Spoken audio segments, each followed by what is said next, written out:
Some Reddit stories stay with you because they are dramatic.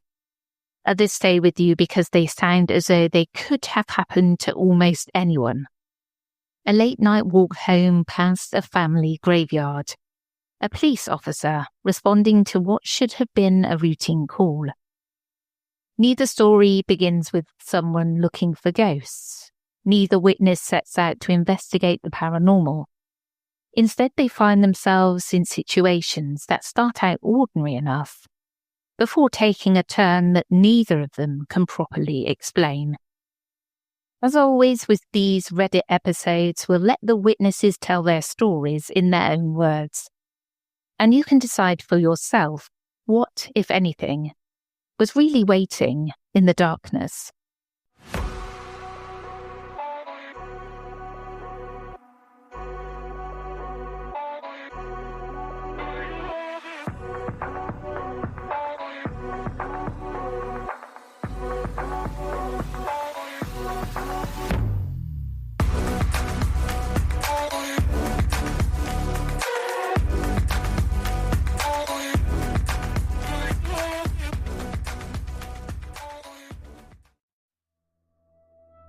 Hello, I'm Sarah and welcome to the Whispering Woods Reddit and Listener Story episode. I have 5 creepy Reddit stories to share with you today. I'll get straight into them. Are you ready for the first story? Scary experience responding to a house. So this event happened approximately a week ago. I was going to post then, but I wanted to let this digest a bit and not post on a knee-jerk reaction.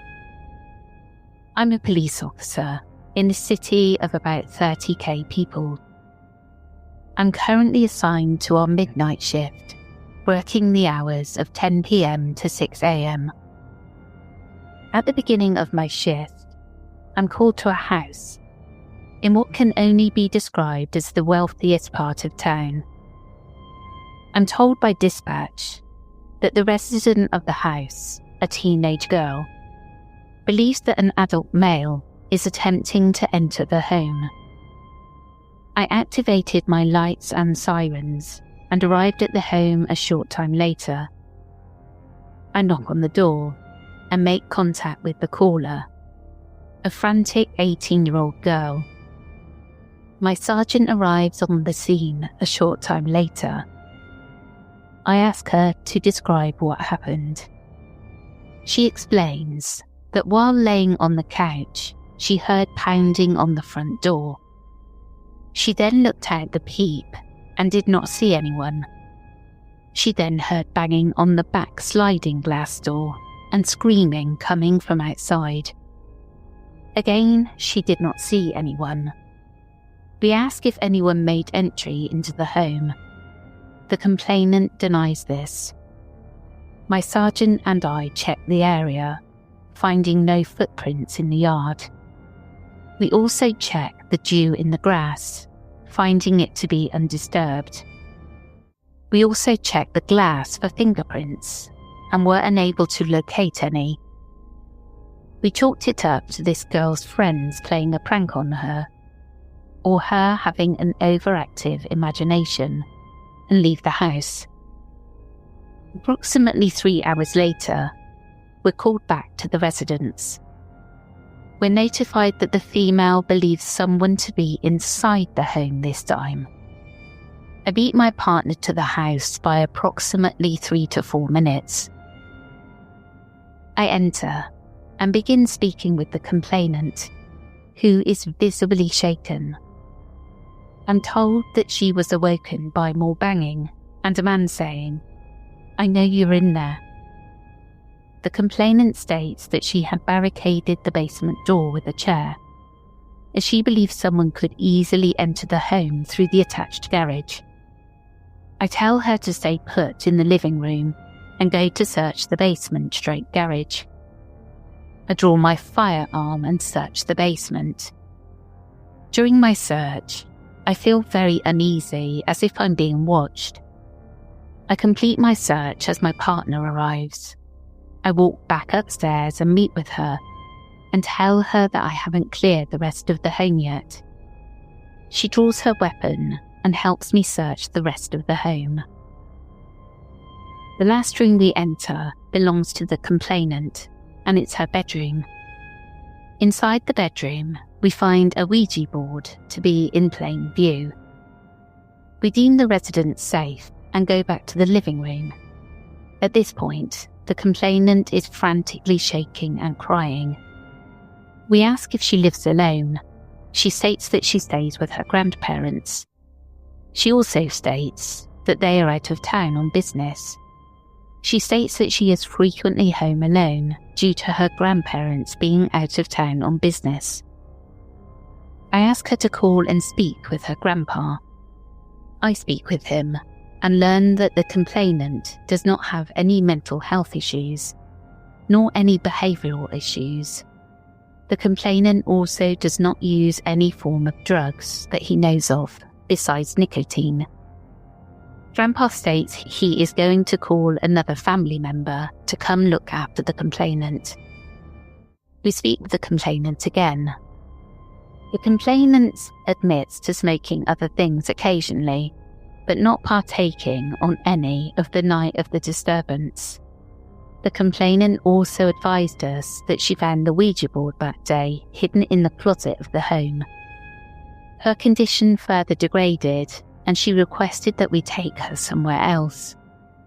My partner, being a female officer, transported the complainant back to our HQ, where she was picked up by a family member at a later time.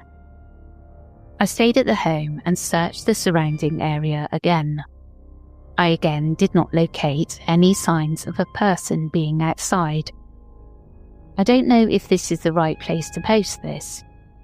I believe this girl may have experienced something.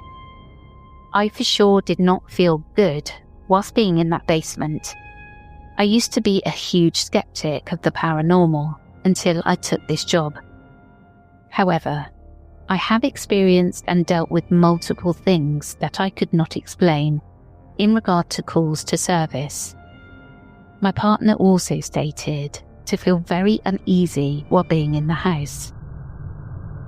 Anyone thinks she may have stumbled across something, or did we just feed into the paranoias of a young girl who was home alone? Unfortunately, I've not been called out to the home ever since, so I've not got to investigate into this occurrence any further. Thank you for listening to my experience, and thank you for your time. Creepy. It really does sound like it was connected to that Ouija board, and that poor young lady, she sounds like she was terrified, and it also does sound like it creeped the police officers out as well. Are you ready for the second story? Corpsewood Manor, true story. And this story is from Slime Balls. Thank you so much for letting us share your story. The author also wanted me to warn people not to go to this place, as this story is true. This story is a true warning for people to never go to Corpsewood Manor. I'm posting it here so it will be documented for the rest of time, in hopes future teenagers don't go to this place.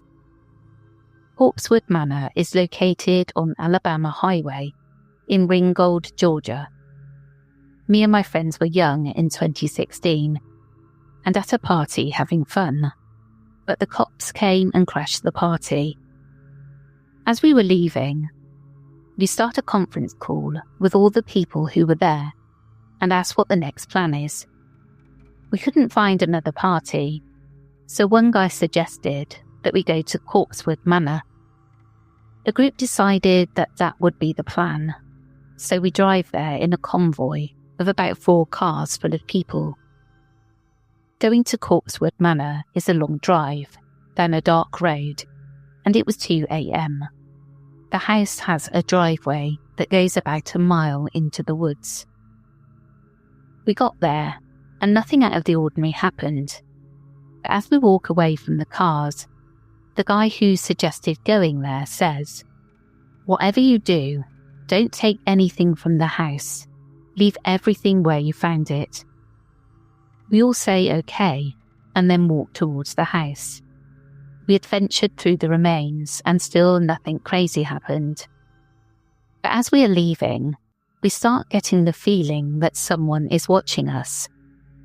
So I asked the group, did anyone take anything from the house? At this point, someone in the group pulled a brick out of his jacket pocket and showed it to us. We freaked out and said throw it back. The guy threw the brick into the darkness towards the remains of the house. And I swear to God, the brick flew right back at us and landed at our feet. The brick flew back to us as if someone caught it and threw it back, almost like the brick never hit the ground until it returned to us. So now we all scream and start running back to our cars. As we're running, I look to my right and see a massive fire. The fire had to have been at least 40 feet tall and 20 feet wide. When we finally made it back to the cars were surrounded by hundreds of dogs. The dogs were well maintained and healthy, as if they were someone's pets. There were so many of them. As we drove 5 miles an hour, our bumper had to push the dogs out of the way. We wanted to go faster, but we didn't want to kill hundreds of dogs. As we're driving out, I looked to the right again and noticed the bonfire had even more dogs circling around it in a counterclockwise circle. The dogs were moving as if they weren't in control of their bodies, just mindlessly following orders. This is the end of part 1 of my experience of Corpsewood Manor. Part 2. The second time I went, that was a year later in 2017. I told myself I would never go back, but somehow I let my friends convince me to go again. This time we only had one car full of people, but this time we didn't make it down the driveway. There was an old lady standing in the gravel road with no shoes on. She was wearing a nightgown and nothing else. Keep in mind the driveway is narrow, so there's no room to turn around. My friend parked the car, got out and yelled, "Please move out of the way so we can turn around." And she didn't move. He yelled it again, and then she started walking towards us. My friend literally started crying and got into the car, slammed it in reverse, and we left. That was the last time I ever went there, and I'll never go there again. I firmly believe that lady was possessed. These stories are true. I just wanted to post it here so it will be documented somewhere for the rest of time. I've researched to see if anyone else has seen hundreds of dogs there, and I haven't found anything. People from around here have many scary stories of the place, and I believe they are mostly true. Please never go there. I believe there's some devil worship going on. Edit. I saw someone else posted a very similar story to mine, which really makes it even more terrifying. Now you have been warned, so if you're in the vicinity, be careful out there. I can really imagine all of those dogs and the woman at the second visit. Just no. Are you ready for the third story? So I was visiting a cemetery. No, I'm not a vampire. I've been doing this since I was a kid. I believe in praying for the dead. So I visit cemeteries a few times a year to clean up the graves and pray. I'm really unbothered by doing this. I was walking through a cemetery after work once. I spent about an hour there before the sun went down, so I went ahead and headed back to my car. But I stopped at the mausoleum wall to read some of the names and to say a couple of Hail Marys. All of a sudden, I felt a sense of dread, like somebody was watching me, and I needed to leave immediately. So I didn't really ask questions. I bolted for my car, even though at the time I thought it was weird, since I'm not the kind of person to be jumpy. I went about my life, and a few days later, my co-worker and I got on the subject of ghost stories, and she started going on about a rumour about an Axeman murderer who haunted a graveyard. I casually asked, "Oh, which graveyard?" She then confirmed it was the cemetery I'd just visited a few days earlier. The story goes, before the cemetery was built there was a shack where a family of 3 lived: father, mother, and little boy. Father goes crazy and axe murders his entire family. There's no real evidence this happened, but there's an old shack that still stands. And guess where it stands? Directly behind the mausoleum. Apparently, after the sun goes down, people have reported hearing a woman screaming around the shack. There's a couple of amateur ghost hunting videos floating around on YouTube. It's called the Sylvan Abbey Memorial Park, Safety Harbor, Florida. Just wanted to share because it was a little spooky. I just want to know what it was with axe murderers during a certain time, especially in States. There were so many of them. And I thought it was sweet that this person goes around and says a prayer and does a little bit of cleaning around so that they don't feel forgotten. Are you ready for the 4th story?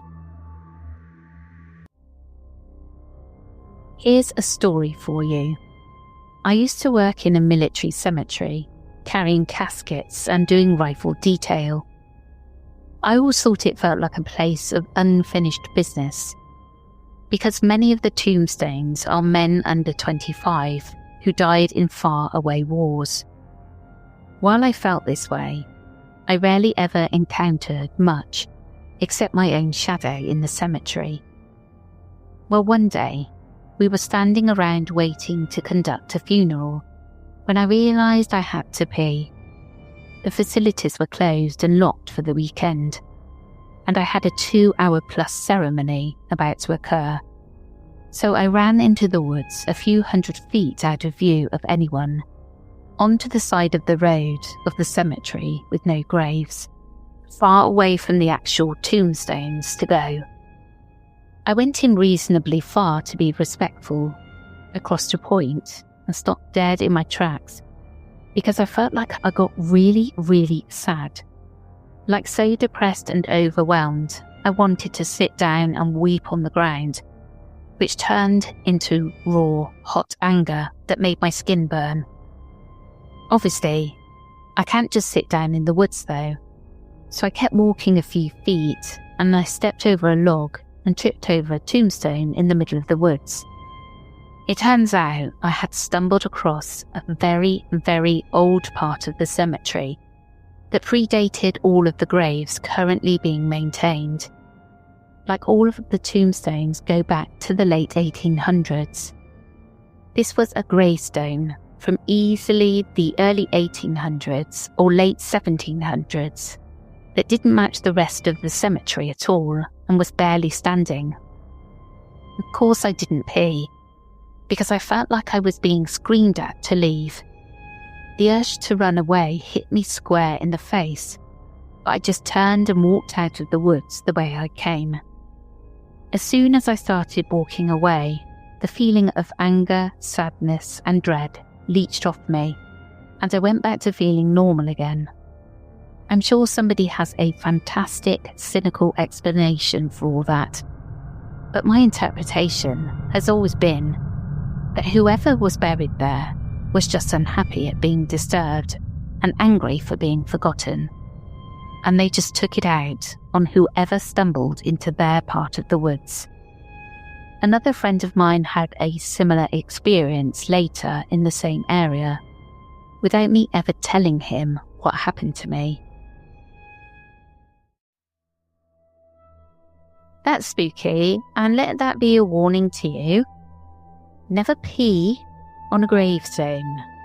Although this person didn't do it in the end, and they weren't even aware it was there, but they certainly got warned off, didn't they? Are you ready for the 5th and final story?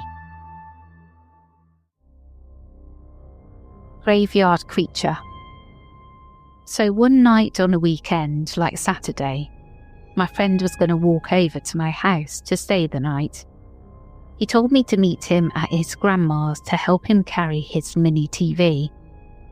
So I left my house to walk over at about midnight. And when I got past the circle, I got a bad feeling as there was a family graveyard nearby and an old abandoned barn which my same friend told me he heard weird noises from one night. So I decided to look down and follow the gravel road. After a while, I looked up only to see the graveyard and the barn. I panicked and ran, and keep in mind I was extremely loud doing this. So loud, 3 dogs started barking. I got to his house and told him what had happened. We started walking until we made it to the road, and my friend said, "Is that a deer?" There was what I could only call a deer-sized thing standing there. We couldn't make anything out until those 3 dogs immediately started whimpering and abruptly shut up. The thing started coming near us, so we bolted back towards the house, and his grandma ended up just driving us over. Not sure what that was, don't want to find out.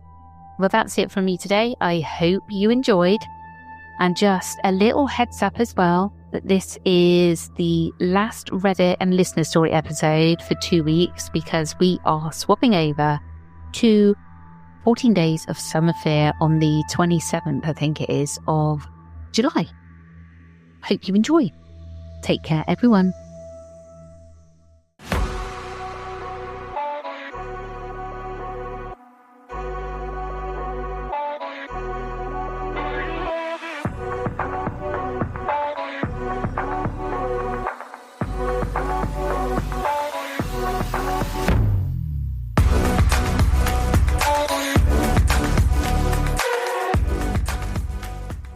The stories told on the Whispering Woods are inspired by historical records, witness reports, and local folklore.